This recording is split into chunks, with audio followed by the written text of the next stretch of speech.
Pujilah aku Tuhan, cobalah aku Tuhan, selidiki batinku dan hatiku,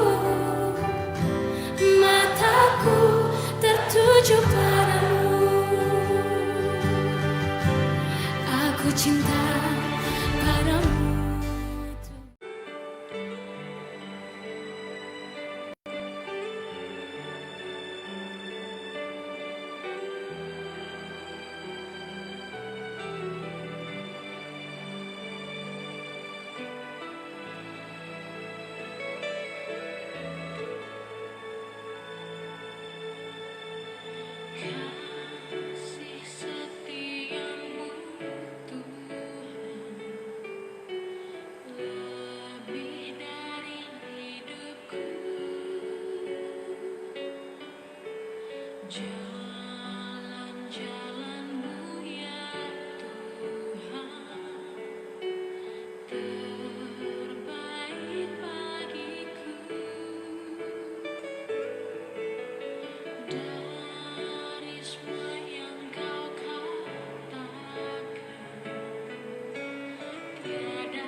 shalom generasi dahsyat. Katakan shalom.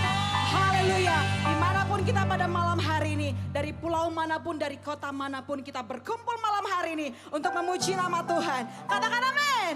Mari sama-sama kita angkat hati kita kepada Tuhan. Kita bersatu di dalam doa. Bapa di dalam surga, kami mengucap syukur dan terima kasih buat kasih-Mu, buat rahmat-Mu atas anugerah yang selama ini kami nikmati Tuhan. Pada hari ini adalah hari kenaikan Tuhan Yesus.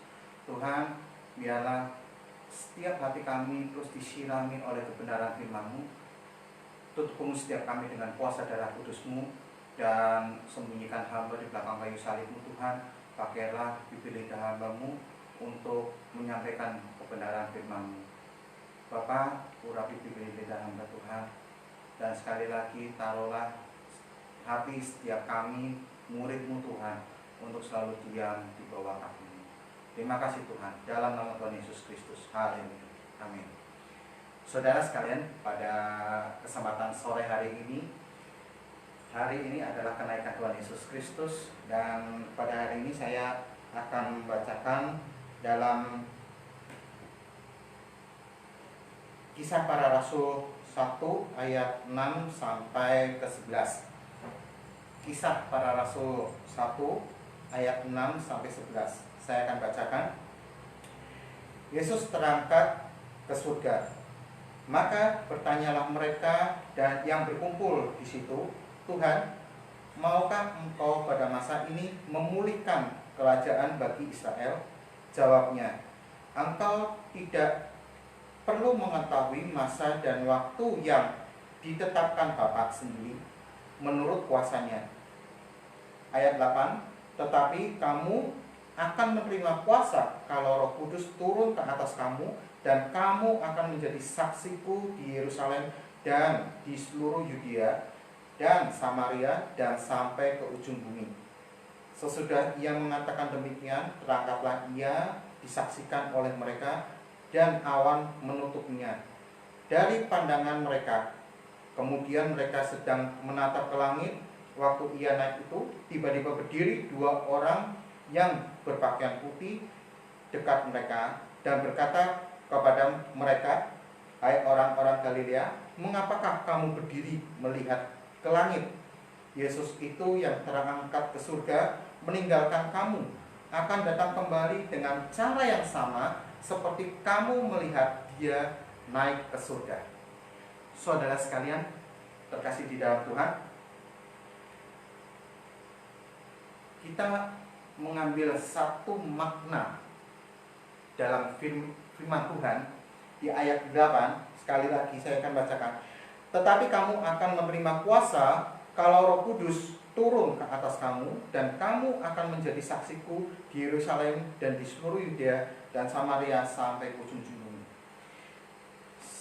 Saudara, banyak pertanyaan melalui WA, melalui Messenger, bahkan line atau email atau Twitter sekalipun kepada saya, bahkan menanyakan, tugas siapa sih, tugas utama untuk menyelamatkan umat-umat Tuhan? Apakah itu seorang pendeta? Apakah itu seorang ustadz? Apakah seorang nabi? Ataukah seorang guru? Ataukah seorang pastor sekalipun? Romo sekalipun? Saya jawab bukan. Akan tetapi amanat agung Kristus Yesus adalah ini sendiri, ya kan? Amanat agung Kristus kita bacakan. Kita baca sama-sama. Apa sih amanat agung Kristus? Kita buka di ayat Matius ya. Matius 28 ayat 19. Perhatikan. Apa amanat agung Yesus Kristus kepada kita? Karena itu pergilah, jadikanlah semua bangsa muridku, dan baptislah mereka dalam nama Bapa, Anak, dan Roh Kudus, dan ajarlah mereka melakukan segala sesuatu yang telah kuperintahkan kepadamu, pada saudara dan saya juga. Ya. Nah, dan semua sudah dijawab di ayat 8 di sini. Tetapi kamu akan tetapi kamu akan menerima kuasa kalau Roh Kudus turun ke atas kamu, dan kamu akan menjadi saksiku di Yerusalem dan di seluruh Yudea, Samaria sampai ke ujung bumi. Maka dari itu saudara, tugas kita jangan takut untuk menyampaikan kebenaran firman Tuhan sampai ke ujung bumi. Yang dimaksud di sini Yerusalem itu siapa? Yerusalem adalah keluarga kita sendiri, keluarga inti kita, ya kan? Banyak yang ngomong, wah suami saya ini suka mukul, suami saya ini beda keyakinan, suami itu adalah tugas saudara. Banyak kan, Pak, saya terima WA. Pak, tolong doakan saya, anak saya begini, suami saya tukang mukul, suami saya beda keyakinan, suami saya bla bla bla, orang tua saya begini, mertua saya begini. Aduh. Seorang hamba Tuhan hanya mendoakan. Selanjutnya kuncinya ada di diri sendiri, bukan di pendeta atau gereja. Karena apa? Saya jelaskan, pendeta, gereja sekalipun tidak bisa menjamin saudara akan masuk ke dalam kerajaan surga. Akan tetapi yang akan menjamin masuk ke dalam kerajaan surga adalah diri kita sendiri dan Tuhan Yesus. Maka dari itu, keluarga inti kita yang harus kita selamatkan. Kalau orang duniawi banyak mengatakan, kamu bisa dibina nggak? Kalau nggak bisa, saya binasakan. Itu kata-kata dunia sangat kejam sekali, ya kan? Maka dari itu, kita harus benar-benar mulai dari sekarang, mulai dari Yerusalem. Tidak ada kata-kata pertama. Kita selamatkan keluarga inti kita. Lalu di sini dikatakan Yudea. Siapa Yudea itu? Yudea itu adalah saudara-saudara kita. Saudara sepupu kah, saudara apa, atau saudara yang di dalam gereja, ya kan? Dan dari situlah. Lalu Samaria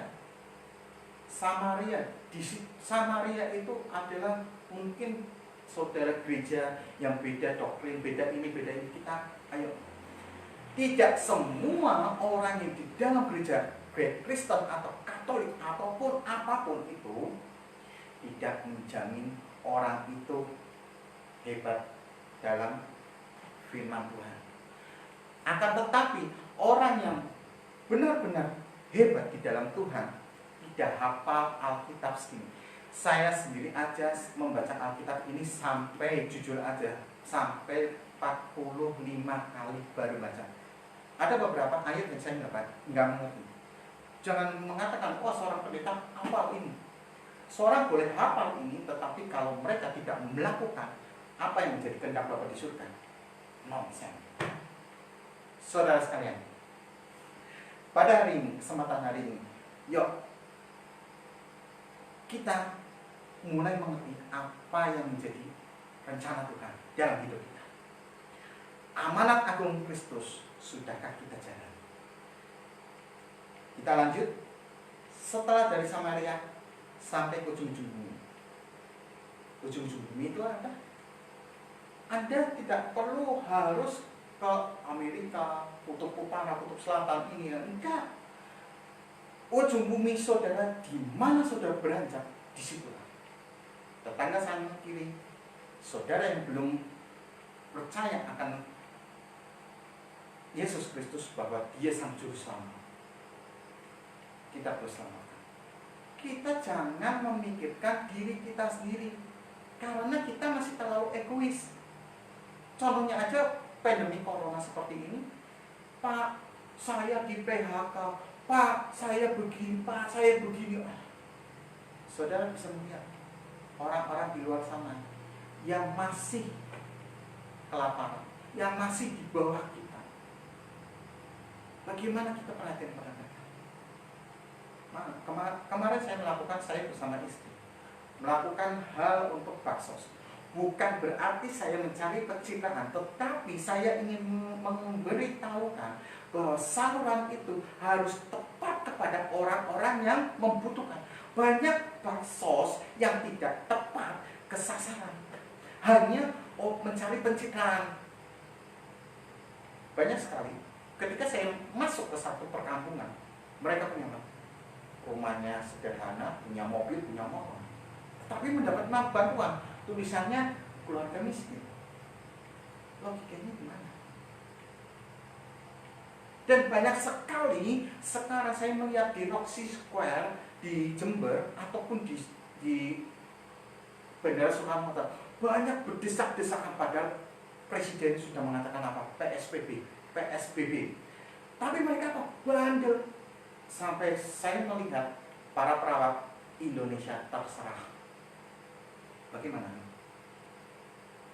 Gembar-gembar ke Presiden, wah saya di PHK, saya nggak ada makan. Begitu mall dibuka langsung brus datang semua. Apa nggak nyari penyakit? Coba ayo kita beriman. Kita harus menjadi contoh terlebih dahulu. Semua beban bukan di presiden, bukan di pemerintah, tetapi di diri kita sendiri dulu. Baru setelah itu baru kita menang. Bagaimana pemerintah bisa berjalan dengan sendiri untuk membangun bangsa ini? Sedangkan kalau kita hanya apa? Hanya hanya bisa protes. Termasuk yang di Facebook, termasuk di medsos manapun. Seorang hamba Tuhan dicetak, ini bisa menasehati, seolah-olah seorang teologi. Tetapi kita tahukah diri kalian itu, kalau yang banyak ngomong hanya apa dengan firman Tuhan, main comot firman, Anda itu tahu kosong nyarinya. Kalau saudara benar-benar bacalah firman Tuhan dari awal sampai akhir. Jangan asal main comot firman. Maka dari itu saudara, kita benar-benar dipersiapkan Tuhan untuk benar-benar siap kembali bersama Tuhan saat Yesus datang kedua kali dengan cara yang sama. Bukan nanti langsung keluar ke dalam lemari atau di belakang kamar atau di kamar. Enggak, semua Tuhan Yesus datang akan sama di atas awan-awan putih, menjemput kita kedua kali. Pertanyaannya, sudah siapkah? Dan poin yang kedua, saya akan menyampaikan, Pak, amanat agung Yesus oke, kita jalankan. Yesus mengatakan kepada siapa? Yuk kita buka di Yohanes 21 ayat yang ke-15. Yang 15 ya. Sesudah sarapan, Yesus berkata kepada Simon Petrus, Simon anak Yohanes, apakah engkau mengasihi aku lebih daripada mereka? Jawab Petrus kepadanya, benar Tuhan, engkau tahu bahwa aku mengasihi engkau. Itu dikatakan berapa kali? Sampai 3 kali. Nah, andai kata, nggak usah pakai andai deh, nyata real, ini firman Tuhan mengatakan bahwa namanya mungkin si A, si B, si C, atau bahkan pada saya, Yosef. Apakah engkau mengasihi aku lebih dari mereka? Saya mengatakan pasti ya. Akan tetapi saya katakan, saya mungkin bisa menangis. Saya tidak layak untuk menjadi seorang hamba, karena terlalu istimewa hak yang diberikan Yesus pada saya.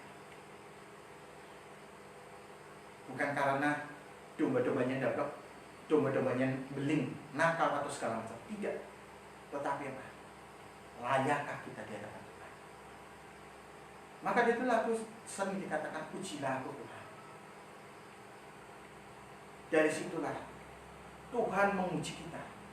Tuhan tidak pernah sekali-kali mencobai umat-umatnya melampaui batas manusia. Ujian itu Tuhan izinkan kita bisa naik kelas atau tidak. Dari sinilah saudara, 2 poin yang saya kasihkan.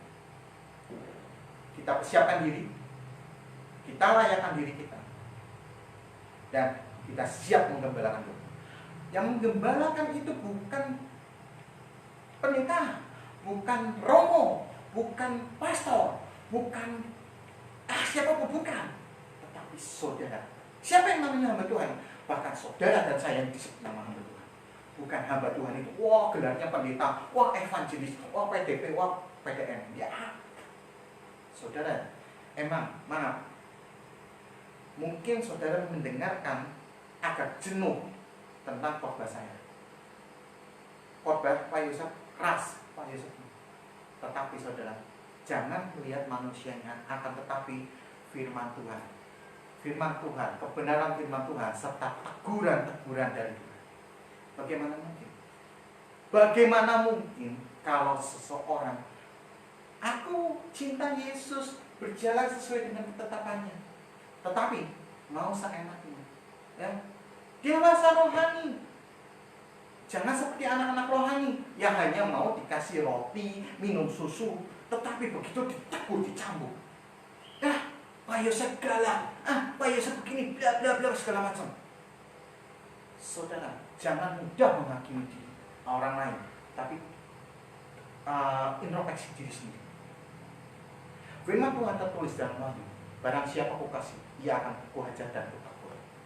Maka itu saudara, serahkanlah dirimu untuk bertobat benar-benar. Saudara menjadi dewasa rohani yang mau makan makanan keras, makan makanan rohani.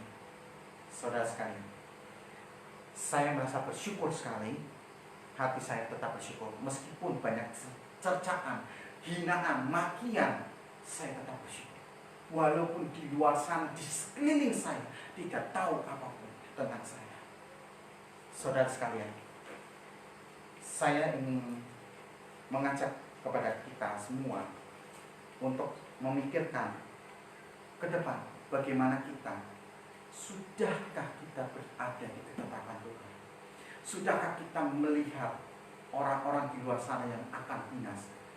Sangat egois kalau hari Tuhan kedua kali datang, kita diangkat, mereka ditinggalkan.